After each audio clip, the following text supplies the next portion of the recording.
Number one mistake, being too optimistic. Yes.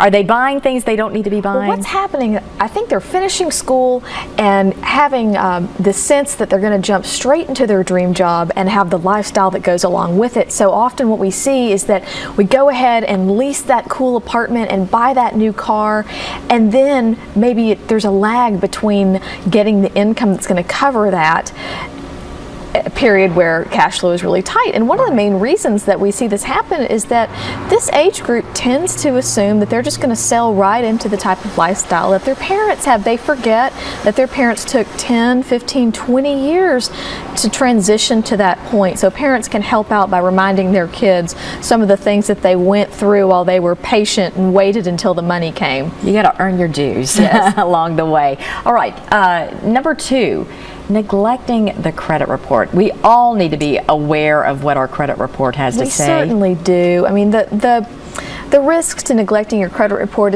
are not knowing when, for example, late payments have been posted, even something old that's gone into collections, really any blemish that can impact you in a number of ways, including getting a job, getting a lease, the rates on your auto insurance, and then of course whether or not you receive credit, for example a first mortgage, and what interest rate you'll be paying. So it's a great practice to go to that site, annualcreditreport.com, where you can get a free copy of the report from each of the 3 credit reporting bureaus every year. Make sure that everything there is accurate, and then take steps to remove anything that isn't. That's going to keep your credit as healthy as possible. Mistake number 3, not setting up a budget. I think a lot of folks are guilty of that. I think this is true, and I think it's true for a couple of reasons. Number one, a lot of young folks just don't think it's necessary. They've been scraping by for so long and think, well, that's what people with more income do, or it's a little bit overwhelming. Gosh, I'm too strapped.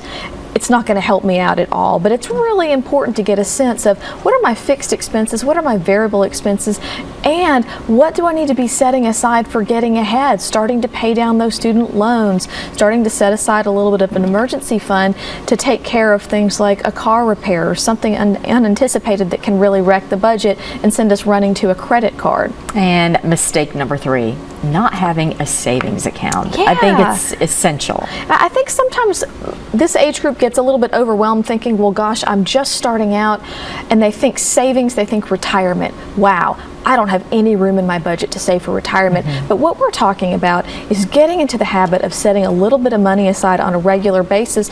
And it's important to remember that things like going to friends' weddings, putting furniture in that first apartment, being ready to get new tires on the car, those are all things that we can do because we set a little bit of money aside every month. So as tough as it is to carve it out of that budget we just talked about, I think it's important to shoot for at least 10% of take-home pay going into a savings account for these things that come up every so often.